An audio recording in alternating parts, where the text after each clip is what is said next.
Hello everyone. तो आज हम लेकर आए हैं विलियम वर्ड्सवर्थ से संबंधित अपने कुछ ऑब्जेक्टिव टाइप क्वेश्चन। तो यदि आप चैनल पर नए हैं तो चैनल को सब्सक्राइब करें, क्योंकि ये क्वेश्चन आपके लिए बहुत बहुत इम्पोर्टेंट महत्वपूर्ण होने वाले हैं और ये आपके सभी एग्जाम में जहाँ भी इंग्लिश लिटरेचर आता है, चाहे वो टीजीटी, पीजीटी, एलटी, किसी का भी एग्जाम आप क्वालिफाई करना चाहते हैं, देना चाहते हैं, तो सभी के सिलेबस में हमारे विलियम वर्ड्सवर्थ आते हैं और इन्हें नेचर पोएट के नाम से जाना जाता है। इनके बारे में थ्योरी, समरी, इनके वर्क, ब्रीफ में वर्क पर डिस्कस हम कर चुके हैं अपनी पहली वीडियो में।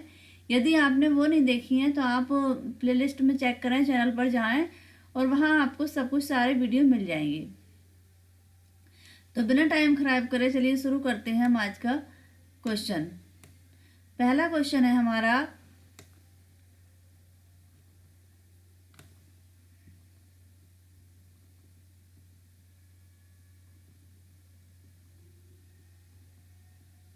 What is the subtitle of prelude?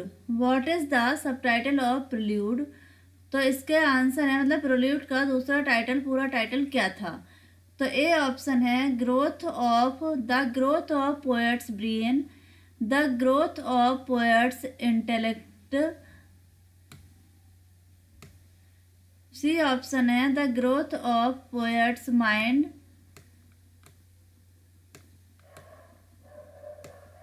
D option है नन ऑफ दीज। तो इसके लिए हमारा आंसर सही होता है option number C.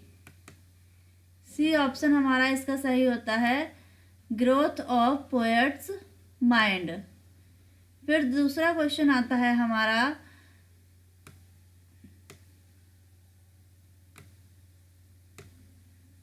The prelude is in. Prelude में कितनी बुक थी? तो इसके लिए हमारा ऑप्शन नंबर ए है 14 बुक्स, बी ऑप्शन है 18 बुक्स, सी ऑप्शन 20 बुक्स और डी ऑप्शन है नन ऑफ दीज। तो प्रेल्यूड में कितनी बुक थी आपको भी पता होगा, तो इसके लिए हमारा ऑप्शन नंबर ए सही होता है 14 बुक्स। प्रेल्यूड में 14 बुक्स थी। फिर हमारा नेक्स्ट क्वेश्चन आता है, what is the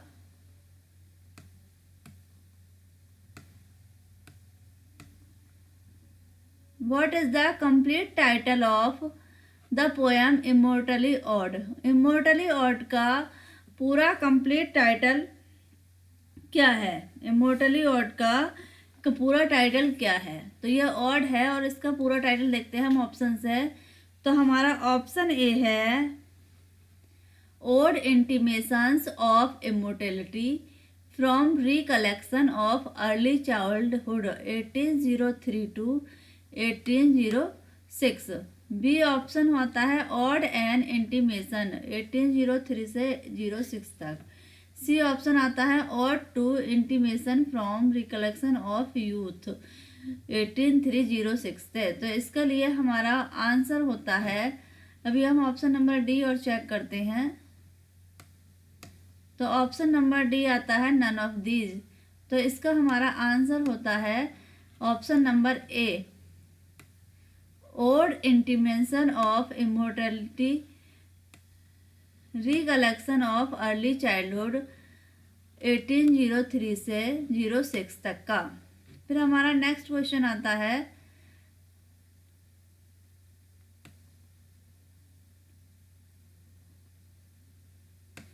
In which poem does Worth call a child best philosopher, mighty prophet, seer best? In which poem does Wordsworth call a child best philosopher, mighty prophet, seer blessed? यानी किस poem में William Wordsworth ने child को best philosopher बताया है, mighty profit बताया है, सीर blessed बताया है?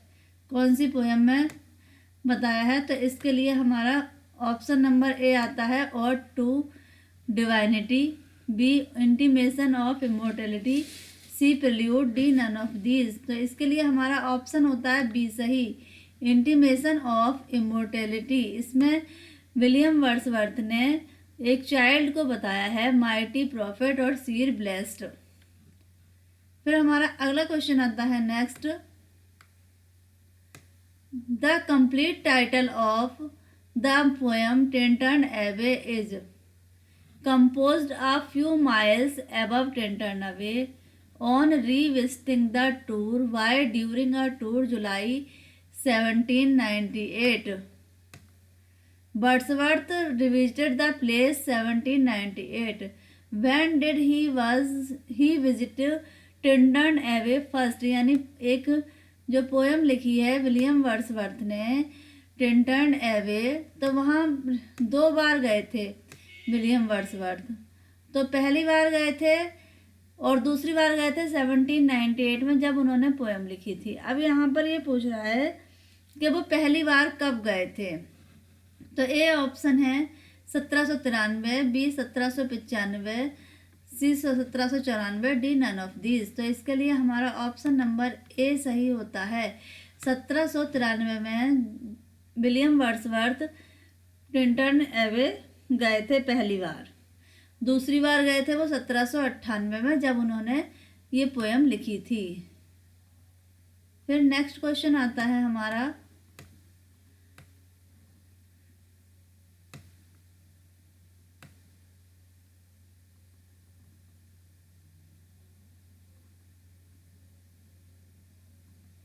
I wandered lonely as a cloud. Whose line is this? I wandered lonely as a cloud. ये लाइन किसकी है? तो इसका ए ऑप्शन है Shelley, C Shakespeare, B Milton, D Wordsworth. तो इसका आंसर होता है हमारा डी सही, विलियम वर्ड्सवर्थ की ये लाइन है I wandered lonely as a cloud, और इसका सब टाइटल है डैफोडिल्स की लाइन है ये। फिर हमारा अगला क्वेश्चन आता है 10,000 saw I at a glance. What did Wordsworth see at a glance? यानी 10,000 10,000 उन्होंने एक ही झलक में देख लिए। तो विलियम वर्ड्सवर्थ ने एक झलक में क्या देख लिया? तो इसका ए ऑप्शन आता है हमारा solitary reaper, B option to Lucy, C option daffodils और D option none of these. तो इसका हमारा होता है option number C daffodils. Daffodils जो पोएम लिखी है उसमें की लाइनें हैं ये विलियम वर्ड्सवर्थ ने। इसमें डैफोडिल्स में कहा है 10,000 saw I at a glance। फिर हमारा अगला क्वेश्चन आता है Proteus is a Greek sea god. Proteus is a Greek sea god who can assume different shapes. The other Greek sea god is Triton, who rises with this conch, which he blows in order to calm the waves. Where do these lines appears? यानी कहाँ पर ये line Wordsworth की appear हुई हैं? Proteus को Greek सी God बताया है। तो इसके लिए हम ऑप्शन देखते हैं।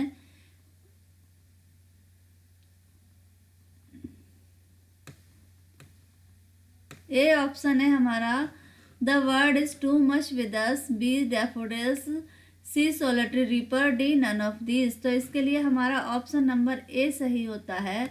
The word is too much with अस में ये लाइनें हैं। फिर हमारा नेक्स्ट क्वेश्चन आता है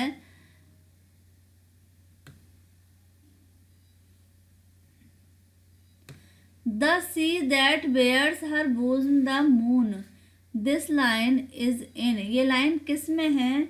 the sea that bears her bosom to the moon. तो इसके लिए हमारे ऑप्शन है ए ऑप्शन है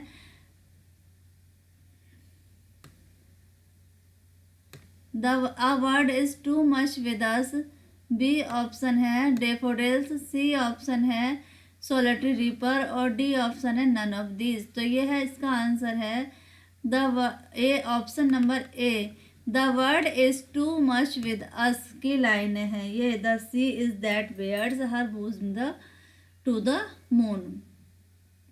फिर हमारा अगला क्वेश्चन आता है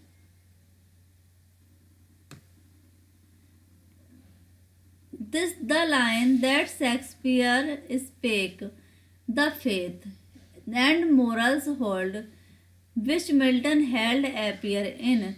यानी the lines that Shakespeare speak, the faith and morals hold, which Milton held appear in. यानी ये किस में ये लाइनें आई हैं? Thus that Shakespeare spoke. तो इसका ए ऑप्शन है। बी ऑप्शन, सॉरी इसमें आगे पीछे हो गए, थोड़ा सा मैनेज कर लेंगे। मिल्टन में it is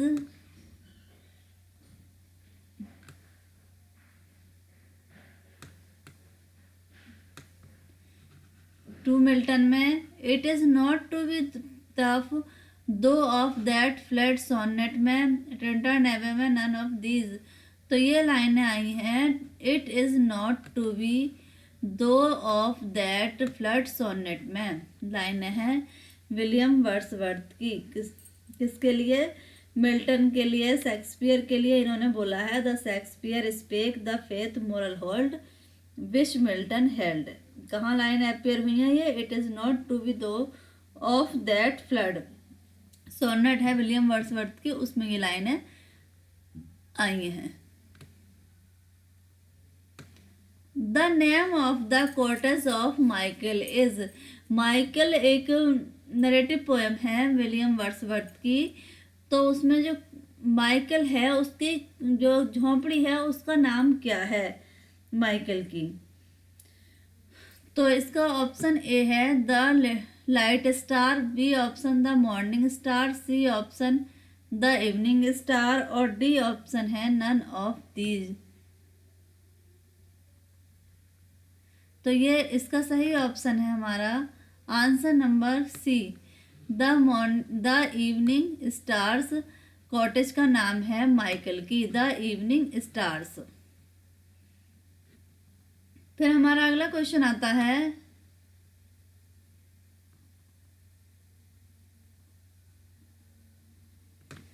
like a Brooke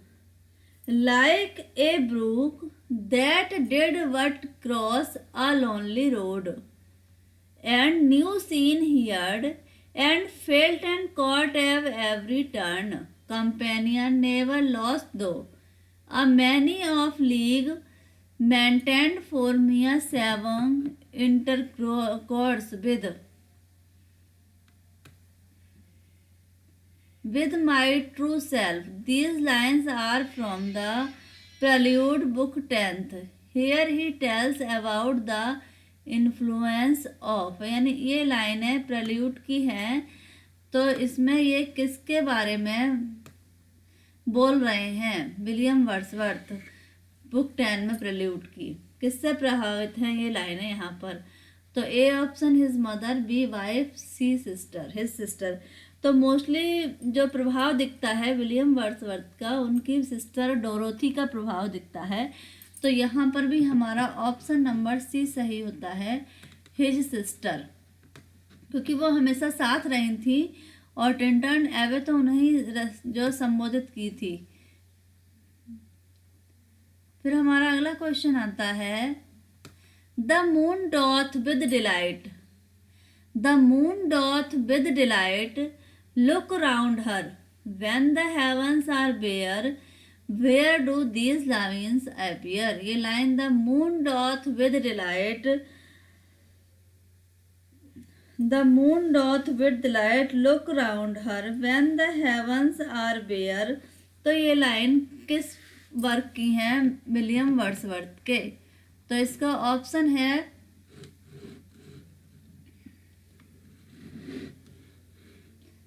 A option है immortality ode, B Tintern Abbey, C daffodils और डी है नन ऑफ दीज। तो इसका हमारा आंसर होता है option number A, immortality ode की लाइनें हैं ये। Look round her when he the heavens are bare, immortality ode की लाइनें हैं। फिर हम नेक्स्ट क्वेश्चन अपना देखते हैं।